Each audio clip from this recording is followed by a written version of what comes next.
Gamete study centre में आपका स्वागत है। अविकारी शब्दों के अंतर्गत हम सभी लोगों ने क्रिया विशेषण, संबंध बोधक और समुच्चय बोधक अव्यय का अध्ययन कर लिया है। आज हम जिस विषय वस्तु का अध्ययन करेंगे वह है विस्मयादि बोधक अव्यय। तो आइए देखते हैं कि विस्मयादि बोधक अव्यय शब्द क्या होते हैं।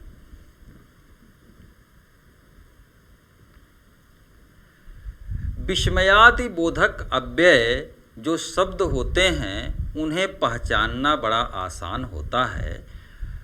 ऐसे शब्दों के बाद एक विस्मयादि बोधक चिन्ह अवश्य लगा होता है। जैसे अजी सुनते हो तो अजी में जो चिन्ह लगा हुआ है यह विस्मयादि बोधक चिन्ह है। इससे विस्मयादि बोधक शब्दों का पता हमें लग जाता है। तो देखिए कि विस्मयादि बोधक अव्यय किसे कहते हैं। वाक्य में जिस शब्द से विस्मय, हर्ष, शोक, घृणा, व्यथा आदि के भाव या मनोभाव व्यक्त होते हैं, ऐसे शब्द विस्मयादि बोधक अव्यय कहे जाते हैं।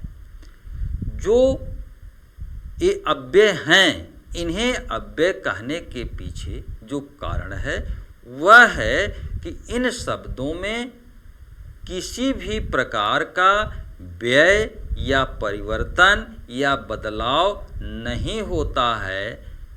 ये चाहे जिस लिंग के लिए प्रयोग किए जाएं, चाहे जिस पुरुष के लिए प्रयोग किए जाएं, चाहे किसी वचन के लिए प्रयोग किए जाएं, इनमें किसी प्रकार का परिवर्तन नहीं होता है। उदाहरण के माध्यम से हम समझने का प्रयास करते हैं कि अव्यय शब्द क्या होते हैं।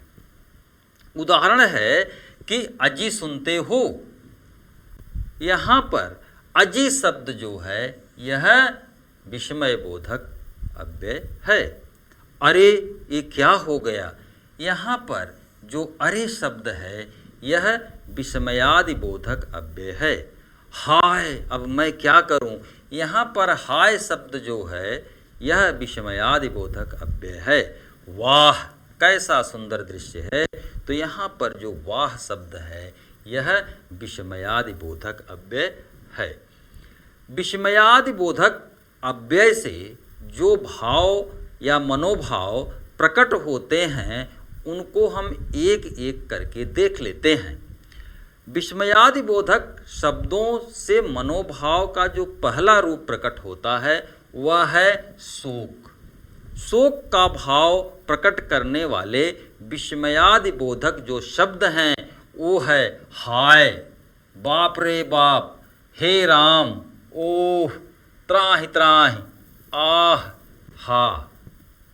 तिरस्कार या घृणा के मनोभाव को व्यक्त करने वाले जो शब्द हैं वो है छी छी, थु थु, धिक्कार, हट, धिक, धत आदि।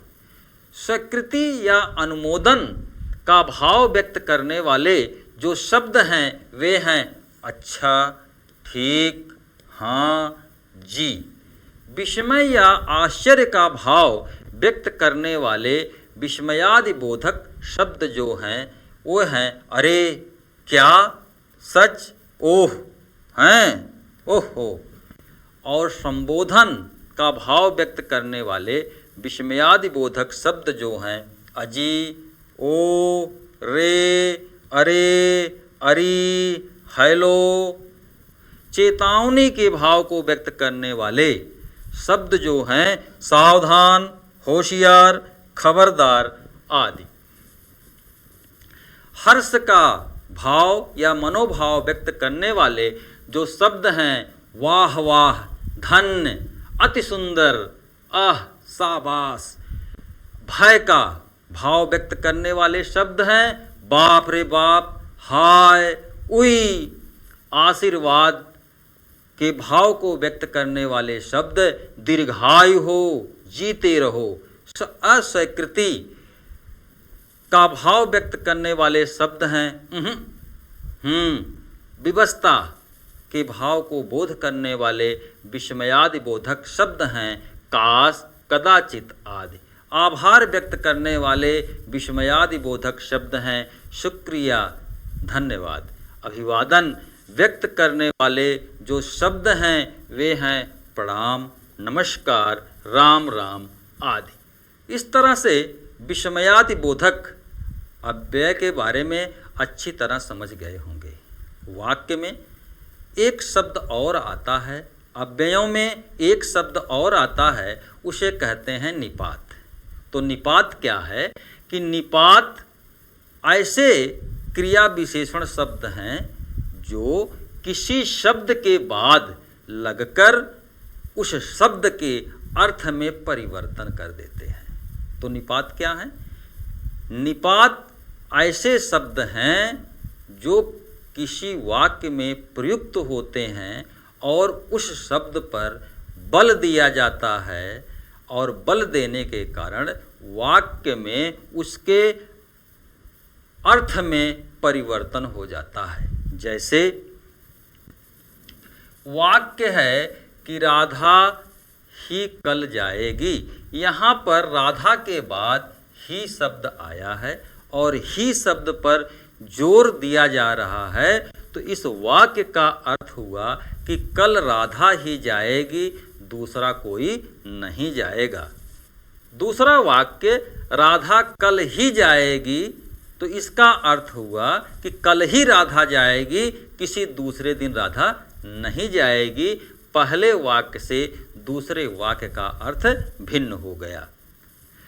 तीसरा वाक्य है जिसमें कहा गया है कि कल राधा भी जाएगी, यानी कल अन्य लोग भी जाएंगे और राधा भी जाएगी। चौथा वाक्य है सुनील भी अपने घर जाएगा, इसका अर्थ हुआ कि कई लोग घर जा रहे हैं, सुनील भी अपने घर जाएगा। दूसरा है वाक्य सुनील अपने घर भी जाएगा, यानी सुनील कहीं और भी गया था और अपने घर भी वह जाएगा। तो इस तरह से निपात वे शब्द हैं जो वाक्य में प्रयोग होकर के पूरे वाक्य के अर्थ में परिवर्तन कर देते हैं। ये निपात जो शब्द हैं मुख्यतया ही, भी और तो हैं। इस तरह से शब्द के जो 8 भेद हैं, 8 भेदों का हमने गंभीरतापूर्वक अध्ययन कर लिया है। यदि आप इन भेदों को अच्छी तरह से समझ लें, बार बार चीज़ों को दोहरा लें, कंठस्थ कर लें, आत्मसात कर लें, तो हिंदी व्याकरण के अन्य विषय वस्तु को समझने में आसानी होगी। धन्यवाद।